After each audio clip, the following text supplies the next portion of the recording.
Hi guys, welcome back to my channel. Friends, ಇವತ್ತೇನೋ ಈ ರೀತಿ ತರಕಾರಿ ಇಟ್ಕೊಂಡಿದ್ದೀರಿ ಅಂದ್ಕೊಂಡಿದ್ದೀರಾ? ನೋಡಿ, ಇವತ್ತು ಒಂದು ರೆಸಿಪಿನ ಹೇಳ್ಕೊಡ್ತೀನಿ.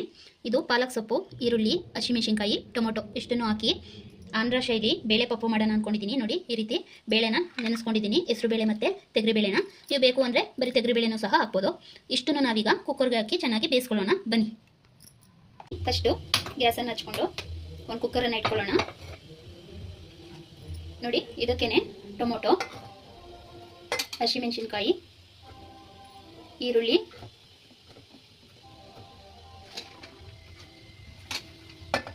ನೀವು ಬೇಕು ಅಂದರೆ ಪಾಲಕ್ ಬೇಡ ಅಂತಂದರೆ ಎಲ್ಲ ಥರ ಸೊಪ್ಪು ಬರುತ್ತೆ ಅಲ್ವಾ, ಸಾರನ್ ಸೊಪ್ಪು, ಸಬ್ಬಸಿಗೆ ಸೊಪ್ಪು ಮತ್ತು ಮೆಂತ್ಯ ಸೊಪ್ಪು ಎಲ್ಲ ಅದನ್ನು ಸೇರಿ ಮಿಕ್ಸಲ್ಲಿ ಸಹ ಮಾಡ್ಬೋದು. ನೋಡಿ, ಬೇಳೆನ ಹಾಕ್ಕೊಳ್ತಾ ಇದ್ದೀನಿ. ಈ ರೀತಿ ಎಲ್ಲಾನು ಹಾಕ್ಕೊಂಡು ನೀವು ಉಪ್ಪನ್ನ ಹಾಕೋಬೇಡಿ, ಈಗಲೇ ಉಪ್ಪನ್ನದನ್ನ ಹಾಕೋಬಾರ್ದು. ಉಪ್ಪು ಹಾಕಿದ್ರೆ ಬೇಳೆ ಚೆನ್ನಾಗಿ ಬರೋಲ್ಲ. ಇದು ಒಂದು ಟಿಪ್ಸ್ ನಿಮಗೆ, ಅಡುಗೆ ಮಾಡೋರಿಗೆ. ಯಾವಾಗಲೇ ಆದರೂ ಅಷ್ಟೇ ಬೇಳೆ ಬೇಯಿಸುವಾಗ ಉಪ್ಪು ಹಾಕಬೇಡಿ. ಉಪ್ಪು ಹಾಕಿದ್ರೆ ಬೇಳೆ ನೀಟಾಗಿ ಬೇಯೋದಿಲ್ಲ. ನೋಡಿ, ಒಂದು ಸ್ಪೂನ್ ಎಣ್ಣೆನ ಹಾಕೊಳ್ತಾ ಇದ್ದೀನಿ, ಸ್ವಲ್ಪ ಅರಿಶಿಣ ಪುಡಿ ಹಾಕೊಳ್ತಾ ಇದ್ದೀನಿ. ಈ ರೀತಿ ಹಾಕೊಂಡು ನಾವು ಇದಕ್ಕೆ ಎಷ್ಟು ಬೇಕೋ ಅಷ್ಟು ನೀರನ್ನು ಹಾಕೊಳ್ಳೋಣ.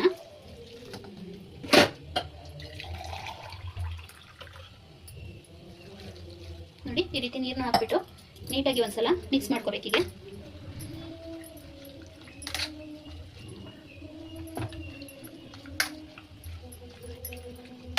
ಈಗ 2 ವಿಷಲ್ ಅಥವಾ 3 ವಿಷಲ್ನ ನೀಟಾಗಿ ಕೂಗಿಸ್ಕೊಂಡ್ರೆ ಚೆನ್ನಾಗಿ ಬೇಳೆ ಮತ್ತೆ ಸೊಪ್ಪು ಚೆನ್ನಾಗಿ ಬೇಯುತ್ತೆ. 2 ವಿಷಲ್ ಆಗೋಕ್ಕೆ ಬಿಟ್ಬಿಡೋಣ. ಈಗ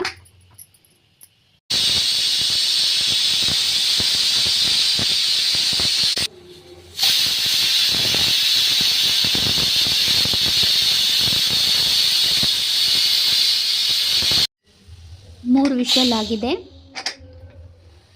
ಏರಿಳಿದಿದೆ. ಬನ್ನಿ, ಈ ರೀತಿ ಆಗಿದೆ ನೋಡಿ. ನೀಟಾಗಿ ಬೇಳೆ ಎಲ್ಲ ನೀಟಾಗಿ ಸ್ಮ್ಯಾಶ್ ಆಗಿ ಬಂದಿದೆ. ಈಗ ಇದನ್ನು ನಾವು ನೀಟಾಗಿ ಬೀಟ್ ಮಾಡ್ಕೋಬೇಕು. ನೋಡಿ, ಬೀಟ್ ಮಾಡ್ಕೊಳ್ಳೋಕ್ಕಿಂತ ಮುಂಚೆ ನಾನಿಲ್ಲಿ ಉಪ್ಪು ಹಾಕಿರಲಿಲ್ಲ ಅಲ್ವಾ, ಅದಕ್ಕೆ ಈಗ ಉಪ್ಪನ್ನು ಆ್ಯಡ್ ಮಾಡ್ಕೊಳ್ತಾ ಇದ್ದೀನಿ. ಬಿಸಿ ಇರೋದ್ರಿಂದ ಅದು ನೀಟಾಗಿ ಕರಗುತ್ತೆ, ಮತ್ತು ನಾವೀಗ ಬೀಟ್ ಮಾಡ್ತೀವಲ್ಲ ನೀಟಾಗಿ ಎಲ್ಲದಕ್ಕೂ ಮಿಕ್ಸ್ ಆಗುತ್ತೆ. ಈ ರೀತಿ ನೀಟಾಗಿ ಸ್ಮ್ಯಾಶ್ ಮಾಡ್ಕೊಳ್ಳಿ ಅಥವಾ ಬೀಟ್ ಮಾಡ್ಕೊಳ್ಳಿ. ನೋಡಿ, ಇಲ್ಲಿ ನಾನು ಬೀಟರಿಂದ ನೀಟಾಗಿ ಬೀಟ್ನ ಮಾಡ್ಕೊಳ್ತೀನಿ. ನೀಟಾಗಿ ಮಿಕ್ಸ್ ಮಾಡ್ಕೋಬೇಕು.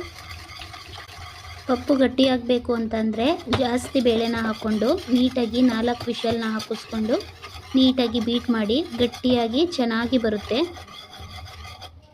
ನೋಡಿ, ಈ ರೀತಿ ಸ್ಮ್ಯಾಶ್ ಮಾಡ್ಕೊಂಡಿದ್ದೀನಿ. ಪಾಲಕ್ ಸೊಪ್ಪು ನಿಮಗೆ ಗೊತ್ತಿರೋ ಹಾಗೆ ಹೆಲ್ತ್ಗೆ ತುಂಬ ಒಳ್ಳೆಯದು. ಮಕ್ಕಳುಗಳಿಗೆ ಈ ರೀತಿ ನೋಡಿ ಮಾಡಿ ನೀವು ತಿನ್ನಿಸೋದ್ರಿಂದ ಮಕ್ಕಳಿಗೆ ಹೆಲ್ತ್ ಚೆನ್ನಾಗಿರುತ್ತೆ. ಖಾರ ಕಮ್ಮಿ ಮಾಡಿಕೊಂಡು ಸೊಪ್ಪು ಎಲ್ಲ ಇರೋದ್ರಿಂದ, ಬೇಳೆ ಎಲ್ಲ ಇರೋದ್ರಿಂದ ತುಂಬ ಹೆಲ್ತಿಯಾಗಿರುತ್ತೆ. ಈ ರೀತಿ ಮಾಡ್ಕೊಂಡಿದ್ದೀನಿ. ಈ ರೀತಿ ಮಾಡ್ಕೊಳ್ಳಿ. ನೀವು ಇನ್ನೂ ಸ್ವಲ್ಪ ದಪ್ಪ ಆಯಿತು ಅಂದರೆ ಇನ್ನೂ ಸ್ಮ್ಯಾಶ್ ಮಾಡ್ಕೋಬೋದು. ನಾನು ಇಷ್ಟು ಸಾಕು ಅಂತ ಇಷ್ಟು ಮಾಡ್ಕೊಳ್ತಾ ಇದ್ದೀನಿ. ಬೇಗ ಅರ್ಜೆಂಟಾಗಿ ಸಾಂಬಾರು ಬೇಕು ಅಂದರೆ ಈ ರೆಸಿಪಿನ ಫಾಲೋ ಮಾಡ್ಬೋದು. ಈಗ ಬೇಯಿಸ್ಕೊಂಡಿವಿ ಅಲ್ವಾ, ಇದಕ್ಕೆ ನಾವೀಗ ಒಂದು ಒಗ್ಗರಣೆನ ಕೊಟ್ಕೊಂಡ್ರೆ ಸಾಂಬಾರು ರೆಡಿ. ನೋಡಿ, ಒಗ್ಗರಣೆ ಕೊಡೋಕ್ಕೆ ಒಂದು ಪಾತ್ರೆನ ಇಟ್ಕೊಳ್ತಾ ಇದ್ದೀನಿ ನಾನೀಗ. ನೋಡಿ, ಸ್ವಲ್ಪ ನಿಮ್ಗೆ ಎಷ್ಟು ಬೇಕು ಅಷ್ಟು ಎಣ್ಣೆನ ಹಾಕೊಳ್ಳಿ. ನೋಡಿ, ಸ್ವಲ್ಪ ಸಾಸಿವೆ,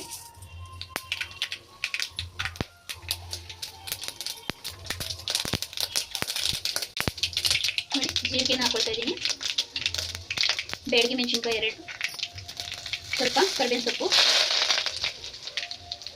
ಹಾಗೆ ಜಜ್ಜಿಟ್ಕೊಂಡಿರುವಂಥ ಬೆಳ್ಳುಳ್ಳಿನ ಹಾಕೊಳ್ತಾ ಇದ್ದೀನಿ.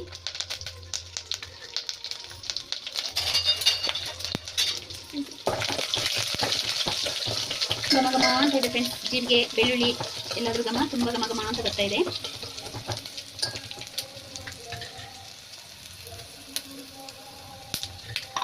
ಈಗ ಸ್ವಲ್ಪ ಈರುಳ್ಳಿನ ಹಾಕೊಳ್ತಾ ಇದ್ದೀನಿ. ಅದು ಸ್ವಲ್ಪ ಬ್ರೌನ್ ಆಗಲಿ, ಜಾಸ್ತಿ ಬ್ರೌನ್ ಮಾಡಬೇಡಿ. ಜಾಸ್ತಿ ಬ್ರೌನ್ ಮಾಡಿದ್ರೆ ಟೇಸ್ಟ್ ಹೋಗ್ಬಿಡುತ್ತೆ, ಕಹಿ ಆಗಿಬಿಡುತ್ತೆ. ಸ್ವಲ್ಪ ಬ್ರೌನ್ ಮಾಡ್ಕೊಳ್ಳಿ. ಅರ್ಜೆಂಟಾಗಿ ಒಂದು ಹೆಲ್ತಿಯಾಗಿ ಒಂದು ಸಾಂಬಾರು ಮಾಡಬೇಕು ಅಂದರೆ ಈ ರೀತಿ ಸಾಂಬಾರನ್ನ ಮಾಡ್ಕೊಳ್ಳಿ. ಎಲ್ಲನೂ ಹಾಕಿ ಕುಕ್ಕರಲ್ಲಿ ಒಂದು 3 ವಿಷಲ್ಲು ಅಥವಾ 2 ವಿಷಲ್ಲು ಮಾಡಿಕೊಂಡು ಈ ರೀತಿ ಒಗ್ಗರಣೆ ಹಾಕೊಂಡ್ರೆ ಆರೋಗ್ಯವಾದ ಸಾಂಬಾರು ರೆಡಿ ಆಗುತ್ತೆ.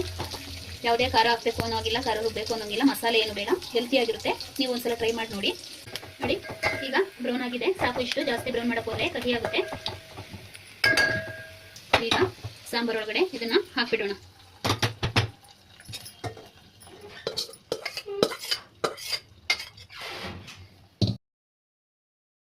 ನೋಡಿ, ಈ ಥರ ಹಾಕ್ಬಿಟ್ಟು ಒಗ್ಗರಣೆ ಕೊಟ್ಟರೆ ತುಂಬ ಚೆನ್ನಾಗಿರುತ್ತೆ. ನಾನಿಲ್ಲಿ ಪಾಲಕ್ ಸೊಪ್ಪನ್ನು ಸ್ವಲ್ಪ ಜಾಸ್ತಿ ಹಾಕೊಂಡಿದ್ದೀನಿ.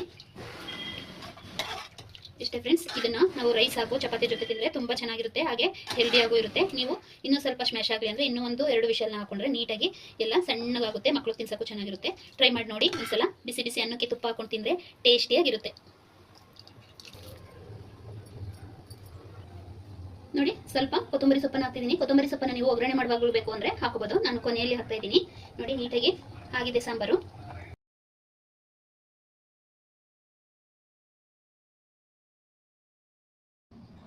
ನೋಡಿ ಫ್ರೆಂಡ್ಸ್, ಆಂಧ್ರ ಶೈಲಿ ಪಪ್ಪು ರೆಡಿಯಾಗಿದೆ. ಈಗ ಬಿಸಿ ಬಿಸಿ ಅನ್ನಕ್ಕೆ ತುಪ್ಪ ಹಾಕೊಂಡು ತಿಂದರೆ ತುಂಬ ಸೂಪರ್ ಆಗುತ್ತೆ, ಸ್ವಲ್ಪ ಉಳಿಯೋದಿಲ್ಲ. ನೀವೇನು ಬೇಗ ಮಾಡ್ಕೋಬೇಕು ಅಂದರೆ ಈ ರೀತಿ ಸಾಂಬಾರನ್ನ ಮಾಡಿ ನೋಡಿ. ಟೇಸ್ಟ್ ಆಗಿತ್ತು ಹೇಳಿ. Thank you for watching.